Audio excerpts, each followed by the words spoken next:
Durante 7 años fui el chico que no merecía a su hija. Ayer compré la empresa de su padre y le di la opción de quedarse en la calle o pedirme perdón de rodillas. Nunca pensé que llegaría este día. Durante años, esta escena existió solo en mis pesadillas más oscuras y en mis fantasías de venganza más secretas. Pero ayer, cuando me encontré en la oficina principal de la empresa que alguna vez fue el orgullo de la familia que me humilló, con el hombre que me hizo sentir menos que nada temblando frente a mí, no sentí la euforia que imaginaba. Sentí un vacío enorme. Y también, extrañamente, una paz que llevaba una década esperando. Me llamo Diego, tengo 34 años y soy dueño de una consultora tecnológica que en los últimos 5 años se ha convertido en la principal proveedora de soluciones digitales para el sector hotelero de Latinoamérica. Pero para llegar aquí, tuve que pasar por el infierno que los Valenzuela construyeron para mí ladrillo por ladrillo. Conocí a Camila cuando tenía 24 años y ella 22. Yo trabajaba como técnico de soporte en una pequeña empresa de telecomunicaciones, ganando lo suficiente para pagar un cuarto alquilado y comer decentemente. Ella estudiaba administración de empresas en una universidad privada, hija de don Mauricio Valenzuela, dueño de Hoteles Valenzuela, una cadena que había sido importante en los 90 pero que en ese entonces empezaba a mostrar signos de obsolescencia. Camila era todo lo que yo no era, educada en colegios bilingües, acostumbrada a las vacaciones en Europa, con un círculo social donde se hablaba de inversiones y acciones como si fueran el clima. Pero también era cálida, genuina, y cuando estábamos juntos, lograba hacerme olvidar que pertenecíamos a mundos diferentes. O al menos, eso creía al principio. La conocí en el cumpleaños de un amigo en común. Ella llegó tarde, despeinada, con un vestido que claramente no era el que había planeado usar porque se le había roto el cierre. Se disculpó 1000 veces, se rió de sí misma, y yo supe en ese momento que estaba perdido. Pasamos toda la noche hablando, y cuando se fue, me dio su número antes de que yo siquiera me atreviera a pedírselo. Los primeros meses fueron mágicos. Íbamos al cine, a comer tacos en puestos callejeros, cosa que a ella le encantaba y que sus padres consideraban de pobres, caminábamos por el centro sin rumbo. Camila me decía que conmigo podía ser ella misma, sin las máscaras que su familia le exigía. El problema empezó cuando su familia se enteró de que existía. Don Mauricio pidió conocerme. Recuerdo que Camila estaba nerviosa en el coche camino a su casa, en una de las zonas más exclusivas de la ciudad. No le hagas caso si es un poco brusco, me dijo. Es que tiene su carácter. Llegamos a una casa que parecía más un museo que un hogar. Columnas, mármol, un jardín que debía costar más de lo que yo ganaba en un año. Don Mauricio me recibió en el estudio, un despacho enorme con paredes cubiertas de fotografías de él con políticos y empresarios. Me estrechó la mano con la frialdad de quien evalúa un producto antes de decidir si vale la pena. Me hizo preguntas durante 1 hora. Sobre mi trabajo, mi familia, mi educación. Cada respuesta que daba era recibida con un silencio que se sentía como un juicio. Cuando le conté que mi madre era enfermera y mi padre trabajaba en una fábrica, arqueó una ceja. Cuando mencioné que no había terminado la universidad porque tuve que trabajar para ayudar en casa, asintió con una lentitud que parecía condena. Interesante, dijo al final, con un tono que dejaba claro que no lo era. Camila nos había dicho que eras una persona prometedora. Supongo que hay diferentes formas de medir el éxito. Esa noche, cuando Camila me llevó a la puerta, me abrazó fuerte. No le hagas caso. Es viejo y anticuado. Pero yo había visto como su madre, una mujer de sonrisa fría y mirada calculadora, la había llamado aparte antes de que nos fuéramos. No escuché lo que dijo, pero vi cómo Camila bajaba la cabeza. Con el tiempo, esas visitas se hicieron más frecuentes y las humillaciones más explícitas. En la cena de Navidad de ese año, don Mauricio me sentó al final de la mesa, junto al servicio. Es que no tenemos espacio, hijo. Ya sabes cómo son estas fechas. Camila me buscó con la mirada, pero no dijo nada. Su madre, doña Teresa, me pidió que ayudara a llevar los platos a la cocina ya que está cerca. Fui. Porque amaba a Camila. Porque pensaba que si aguantaba lo suficiente, si demostraba ser paciente y dedicado, eventualmente me aceptarían. Error de principiante. Un año después, don Mauricio me ofreció un trabajo en su empresa. Como gerente de operaciones técnicas, dijo. Era un puesto por debajo de mi experiencia, pagaban la mitad de lo que ya ganaba, y todos sabíamos que era una manera de tenerme controlado. Pero Camila se ilusionó tanto que acepté. Fue el peor año de mi vida. Me asignaron una oficina que era básicamente un cuarto de almacenamiento con un escritorio. Mis opiniones en las reuniones eran ignoradas. Mi jefe directo, un sobrino de doña Teresa sin ninguna calificación, me hacía trabajar horas extras por capricho y luego se llevaba el crédito de mis ideas. Don Mauricio me llamaba a su oficina cada semana para evaluar mi desempeño, pero siempre eran sesiones donde enumeraba mis defectos. Diego, ¿sabes cuál es tu problema?, me dijo una vez, recostado en su sillón de cuero. Te falta sangre. Te falta garra. Los que nacen en la cuna equivocada tienen que esforzarse el doble, y tú apenas te esfuerzas. Camila merece a alguien que esté a su altura. No a alguien que la arrastre hacia abajo. Ese día llegué a casa con los puños cerrados. Camila me preguntó qué pasaba. Le conté todo. Ella lloró, me pidió disculpas, dijo que hablaría con su padre. Pero cuando lo hizo, don Mauricio la convenció de que yo estaba exagerando y que debía ser menos sensible. El incidente definitivo ocurrió en la presentación de resultados del año. Había trabajado 3 semanas sin descanso en un proyecto para modernizar el sistema de reservas de los hoteles. Era mi oportunidad de demostrar mi valía. Preparé una presentación impecable, con datos, proyecciones, todo. Cuando llegó el momento, don Mauricio me interrumpió a los 5 minutos. Diego, ¿esto es todo? ¿Crees que no tenemos gente mejor para esto? Esto es un proyecto de universitario, no de una empresa seria. Luego, dirigiéndose al resto de los ejecutivos, añadió con una sonrisa, ya ven por qué a mi hija le gustan los proyectos de caridad. Siempre recogiendo lo que nadie quiere. La risa llenó la sala. Una risa cómplice, de personas que sabían que su jefe acababa de destrozar a alguien y celebraban por reflejo. Miré a Camila, que estaba sentada entre los asistentes. Bajó la cabeza. No dijo nada. No hizo nada. Algo murió en mí ese día. No fue rabia. Fue algo más frío, más definitivo.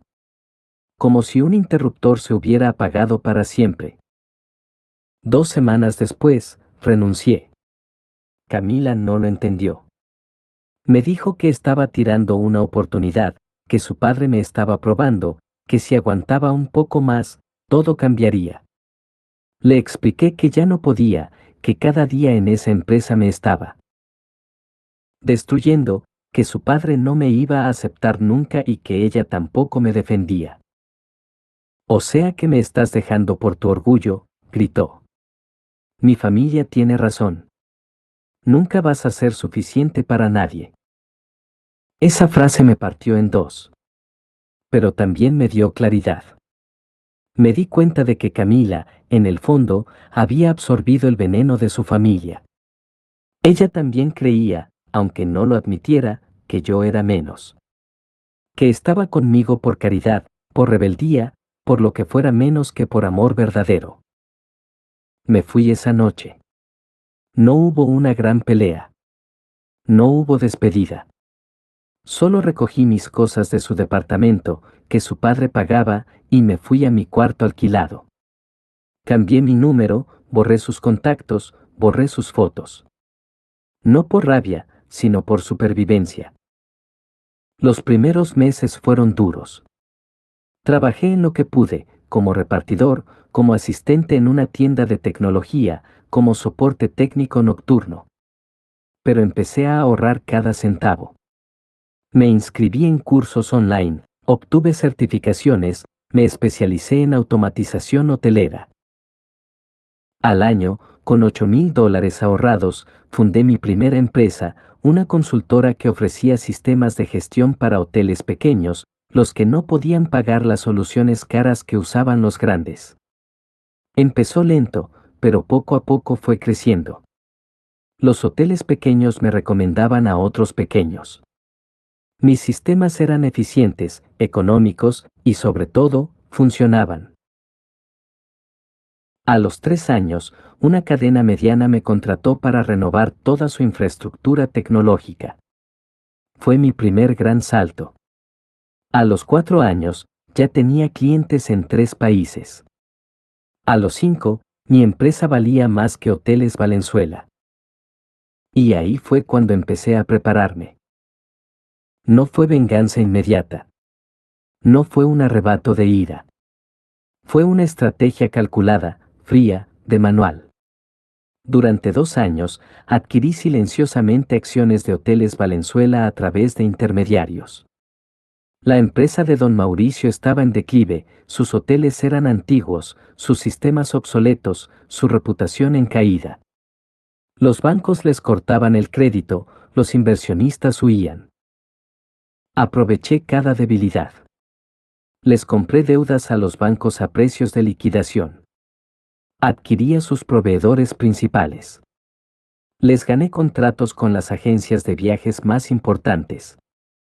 Fui su sombra, su pesadilla silenciosa, sin que ellos supieran que era yo. Camila, por su parte, se había casado con un empresario amigo de su padre. Un tipo con dinero, de familia adecuada. Me enteré por redes sociales, la boda fue en Europa, vestido de diseñador, 300 invitados. Vi las fotos sin sentir nada. O quizás sintiendo algo que no sabía cómo nombrar.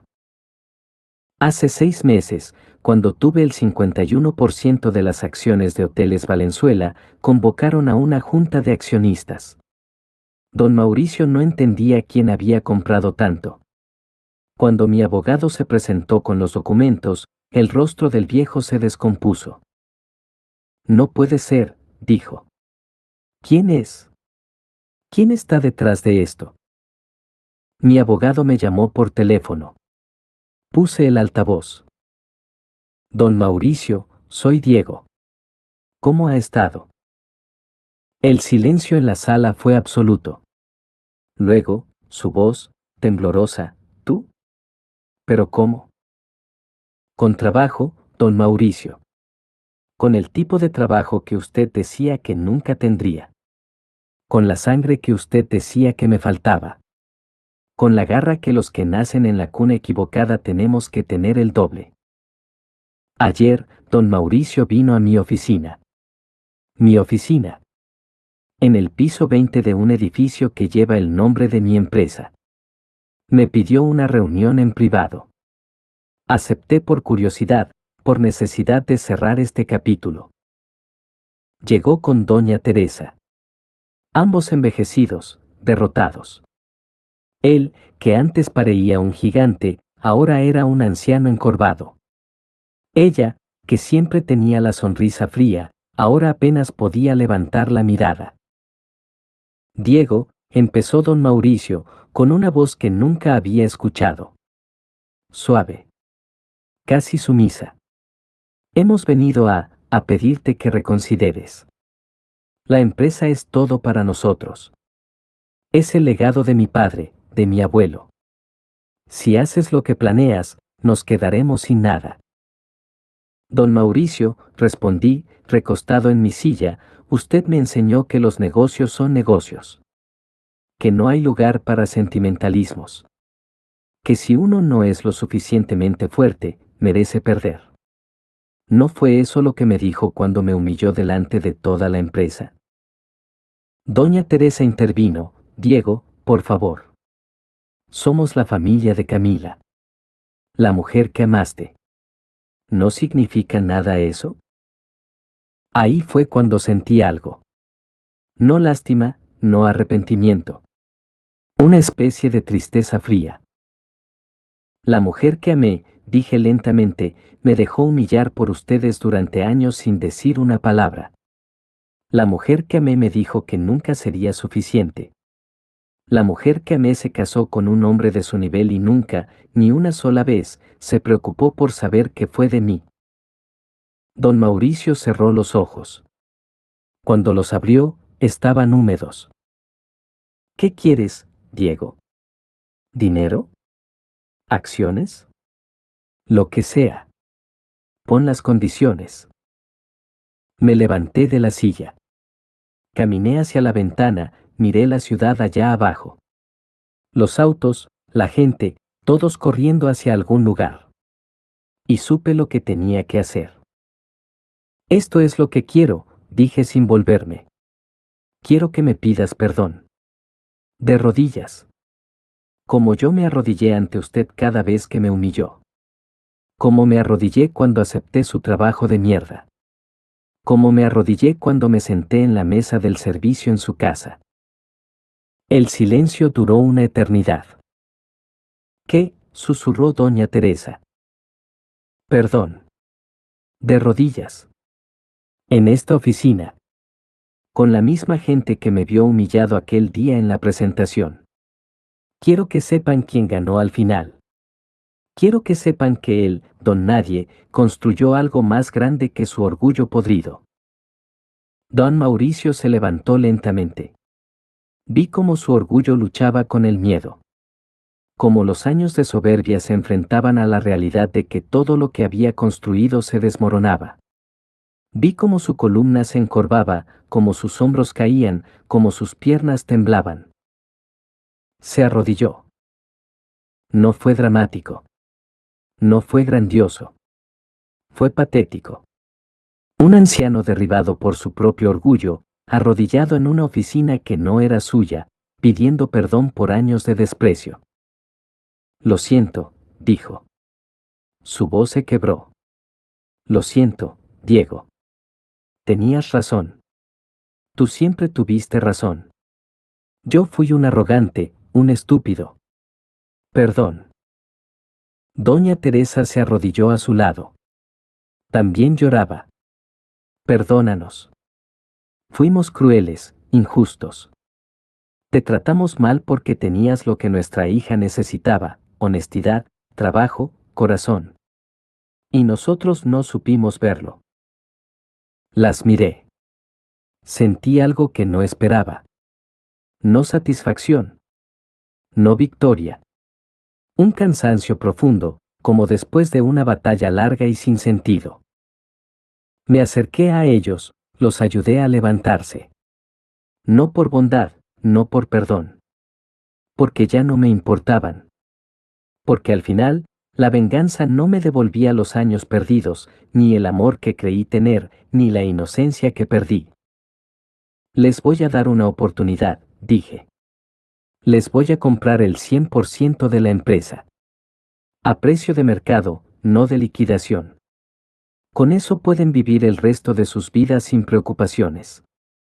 No serán ricos como antes, pero no serán pobres. Es más de lo que ustedes me ofrecieron a mí. Don Mauricio me miró, incrédulo. ¿Por qué? Después de todo, ¿por qué? Porque al final, pensé, yo no soy como ellos. Porque si destruyo todo lo que construyeron, seré igual. Porque quiero dormir tranquilo por las noches. No lo sé, mentí. Tal vez porque no quiero convertirme en usted. Firmaron los papeles esa tarde. Cuando se fueron, me quedé solo en mi oficina, viendo cómo el sol se ponía detrás de los edificios. Sentí un nudo en la garganta. No era tristeza. No era alegría. Era el peso de 10 años soltándose de mis hombros. Mi teléfono vibró. Un mensaje de un número que no reconocí me enteré de lo de mi papá. Siempre supe que eras más fuerte que todos nosotros. Te deseo lo mejor, Diego. De verdad. Camila. Leí el mensaje varias veces. Pensé en responder. En decirle que lo había logrado, que era suficiente, que ya no necesitaba su validación ni la de nadie. Pero no había nada que decir. Cerré el mensaje, guardé el teléfono y me fui a casa. Hoy, desperté en mi departamento, con vista a la ciudad que una vez me pareció enorme e inalcanzable. Preparé café, me senté en el balcón y por primera vez en 10 años, no sentí el peso de la humillación en mis hombros. No sé si lo que hice estuvo bien o mal. No sé si el perdón que pedí, o que me dieron, es real. Pero sé que ya no me importa. Porque al final, la mejor venganza no fue hacerlo sufrir. Fue convertirme en alguien que ellos nunca podrían ser, alguien que, teniendo el poder de destruir, eligió construir. O al menos eso es lo que me digo a mí mismo mientras miro la ciudad y siento que, por fin, puedo respirar. Actualización, han pasado 3 meses. Don Mauricio y Doña Teresa se mudaron a una casa más pequeña, pero cómoda. Camila se divorció de su esposo, me enteré por amigos en común y está estudiando psicología. Dicen que quiere trabajar con jóvenes en situación de vulnerabilidad. ¿Quién sabe? Mi empresa sigue creciendo. Ayer, contraté a un chico de 23 años para el área de desarrollo. Es brillante, lleno de ideas, pero cuando llegó a la entrevista, estaba nervioso, encorvado, como si esperara que lo rechazaran. Me contó que había sido víctima de acoso laboral en su último trabajo, que le hicieron sentir que no era suficiente. Lo contraté en el acto. Cuando le di la noticia, sus ojos se llenaron de lágrimas. Gracias, dijo. Gracias por darme una oportunidad. Le sonreí y pensé, eso. Esto es lo que importa. No la venganza. No la humillación. Las oportunidades que uno da, los círculos que se rompen, el legado que se elige dejar. Tal vez ese es el verdadero triunfo. No demostrar que ellos estaban equivocados, sino demostrarse a uno mismo que se puede ser diferente. Que el desprecio no tiene que heredarse. Que el orgullo herido puede sanar sin convertirse en crueldad. Ojalá alguien me lo hubiera dicho hace 10 años. Me habría ahorrado muchas noches en vela. Pero bueno, supongo que algunas lecciones solo se aprenden así, con dolor, con humillación, con el sabor frío de la venganza que al final no sabe a nada.